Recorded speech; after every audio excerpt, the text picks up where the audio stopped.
Olá, eu sou o Márcio Miranda e esse é o 15 Minutos, podcast da redação da Gazeta do Povo. Antes de começar o episódio, deixa eu trazer aqui uma ótima oportunidade para você que ouve o 15 Minutos aqui nos aplicativos e também na Rádio Mundo Livre e na Rádio Capital. Essa oportunidade é o curso Defesa da Democracia, do nosso colunista Francisco Ratzo. Ele que, além de colunista da Gazeta do Povo, é professor de filosofia, mestre em filosofia pela PUC de São Paulo. O curso é totalmente grátis. É só fazer uma inscrição lá na Gazeta do Povo. Eu vou deixar inclusive na descrição do episódio aqui, para quem está ouvindo no aplicativo, o link para ir direto para essa página. Mas é muito simples, você que está ouvindo também aqui nas rádios, na Rádio Capital e na Rádio Mundo Livre, é só você fazer essa inscrição grátis para o curso Defesa da Democracia do nosso colunista Francisco Ratzo. Uma ótima oportunidade para você que é ouvinte aqui do podcast. Me aproximo do final da minha jornada neste augusto tribunal. E essa quinta-feira marca a despedida do ministro Celso de Mello no plenário do Supremo Tribunal Federal. O decano, que deixa a corte oficialmente no próximo dia 13 de outubro, chegou ao STF em 1989, indicado pelo então presidente da República, José Sarney. Antes de encerrar o longo período na Suprema Corte, Celso de Mello ainda participa de um julgamento bem importante. O STF vai se manifestar sobre a possibilidade de o presidente Jair Bolsonaro prestar depoimento presencialmente ou não naquele inquérito que apura a suposta interferência do presidente Bolsonaro na Polícia Federal. E, nesse caso em que haverá o julgamento, há boas chances de que a despedida do decano seja com uma derrota.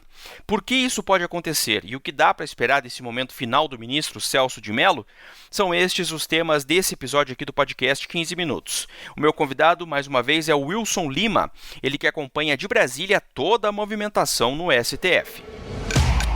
Ô Wilson, quer dizer que a despedida do ministro Celso de Mello pode ser um pouco, digamos, amarga para ele, é? Por que espera-se uma derrota do ministro, nesse caso do depoimento do presidente Jair Bolsonaro, naquele inquérito que apura a suposta interferência na Polícia Federal, hein? Olá, Márcio. Olá para você, amigo da Gazeta. Em resumo, Márcio, se espera uma derrota porque o ministro Celso de Mello tentou jogar para a plateia uma coisa que deve ser resolvida pelo Supremo. Vamos entender um pouco essa história, porque essa história é um pouquinho longa. E foi instaurado o inquérito após aquela acusação do ex-ministro Sérgio Moro de uma suposta interferência na Polícia Federal, etc, etc, etc. E não dá para trabalhar assim, fica difícil. Por isso, vão interferir. E ponto final, pô. Em transcorrer desse processo, o ministro Celso de Mello determinou que o presidente prestasse depoimento presencial, tá? Utilizando um termo lá da região Nordeste. Vai depor debaixo de vara, tá? em belo e bom português. O problema é que essa decisão do ministro Celso de Mello não foi bem vista pelos outros ministros. Por quê? Porque existe uma jurisprudência interna do Supremo, uma jurisprudência do Supremo relacionada ao caso Michel Temer, que diz o seguinte: olha, ele é presidente da República, então logo ele tem condições de prestar depoimento por escrito. Então, essa decisão do ministro Celso, ela não foi bem vista, porque no caso Temer, ele era investigado em 2 inquéritos, e 2 ministros, Edson Fachin e o Luiz Roberto Barroso, que são daquela ala ali do Supremo, mais punitivista, né, mais ligados à Lava Jato. Na época do Temer, eles determinaram que o então presidente desse um depoimento por escrito e não pessoalmente, como agora decidiu o ministro Celso. O ministro Marco Aurélio,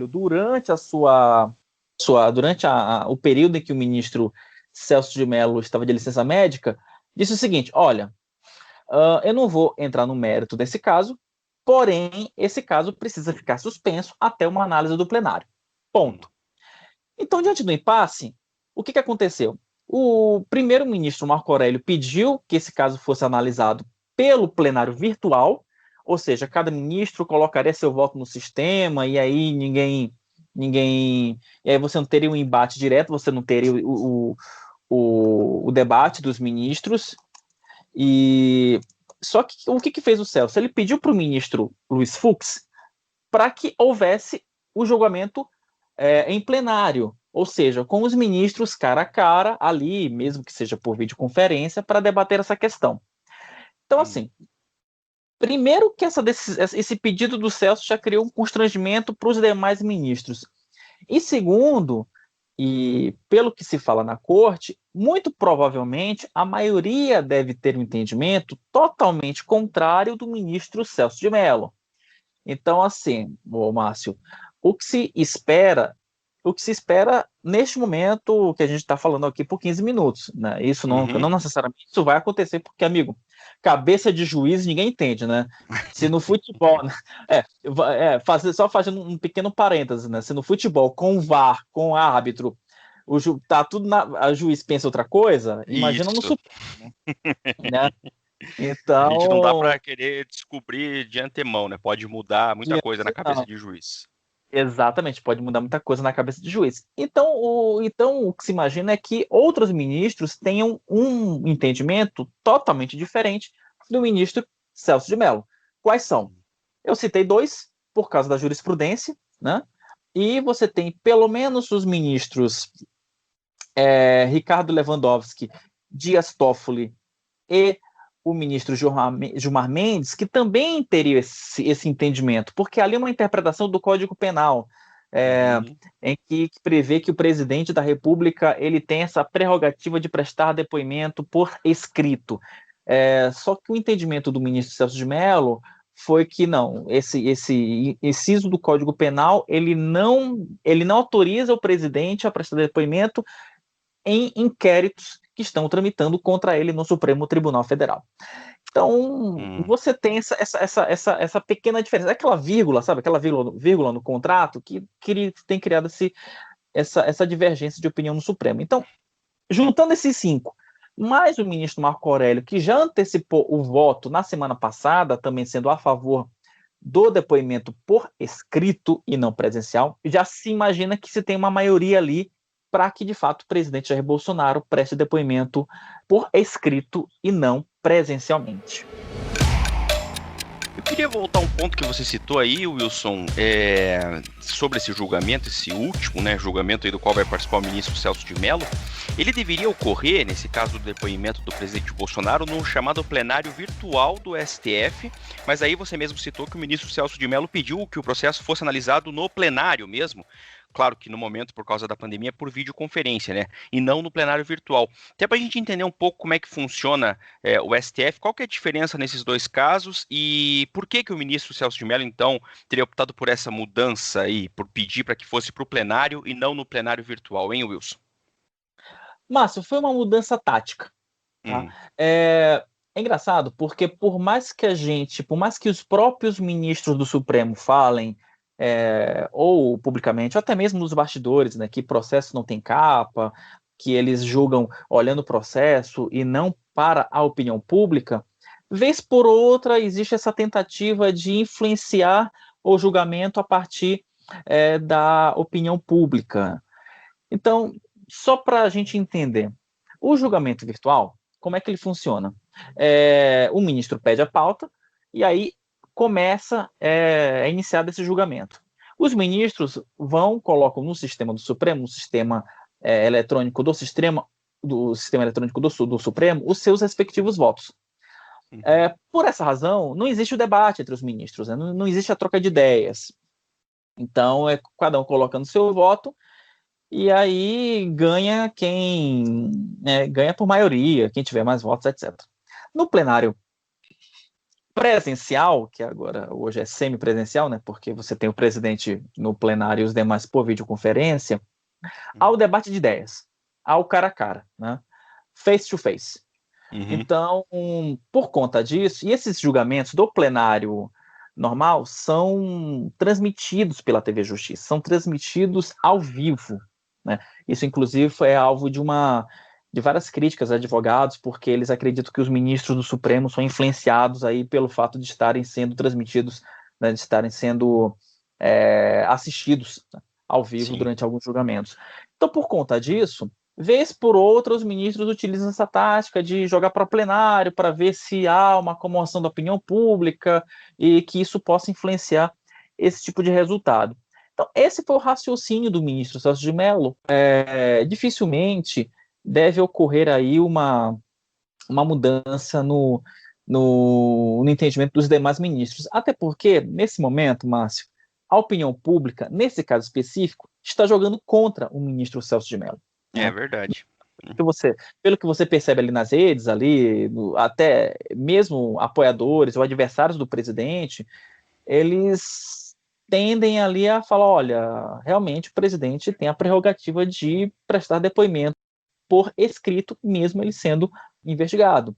E aí é uma questão de legislação, paciência, não tem muito o que fazer. Então, me parece que, assim, foi uma tentativa que ele fez, mas que, pelo menos até o momento, não me parece que ela vai ser bem sucedida, Márcio. Pode sair com uma derrota mesmo do Supremo, então, o ministro Celso de Mello, né, nesse caso. Nesta terça-feira, o ministro Celso de Mello participou da última sessão dele na segunda turma do STF. Sou muito grato pelas palavras que me honram, sobretudo.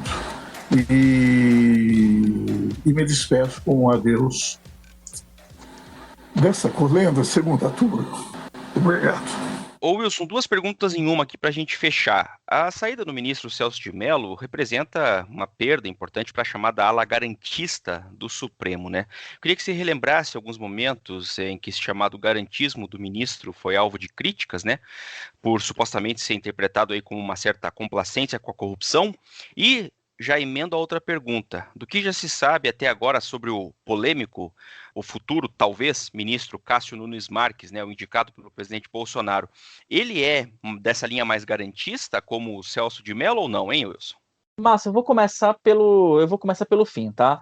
Vamos lá. O Cássio, ele é apontado como um juiz mais garantista. Na verdade, ele não é nem apontado, ele já se manifestou para os senadores tendo uma visão bem garantista da lei, né? Então, ele já falou para os senadores isso, os senadores gostaram de ouvir, que ele não vai inventar nas decisões, ele não vai criar artifícios para criar uma interpretação difusa de fato do que está nos autos. Então, está nos autos, está na legislação, ele decidirá a favor ou contra. Então, esse posicionamento dele, muito pragmático, em formas como ele vai decidir alguns processos, então tem agradado aos senadores, e ele já disse que ele é garantista, que ele vai trabalhar realmente por esses preceitos constitucionais de respeitar a Constituição de forma irrestrita, tá? De olhar apenas para os autos e para a Constituição. Inclusive, quando ele foi questionado sobre a segunda instância, e ele fala que, olha, deve ser analisado caso a caso, mas que não existe uma previsão legal de prisão após decisão de segunda instância, que isso dependeria de uma decisão do Congresso, e que, assim, se o Congresso o decidir, ele vai lá e aplica. Caso contrário, né, ele tem que analisar caso a caso. E sobre o ministro Celso de Mello, é bom lembrar que o Celso, ele é o único ministro do Supremo que participou de 3 processos das 3 fases da Constituição, né? Ele participou da elaboração, ele participou da escrita e participou da aplicação da Constituição, né?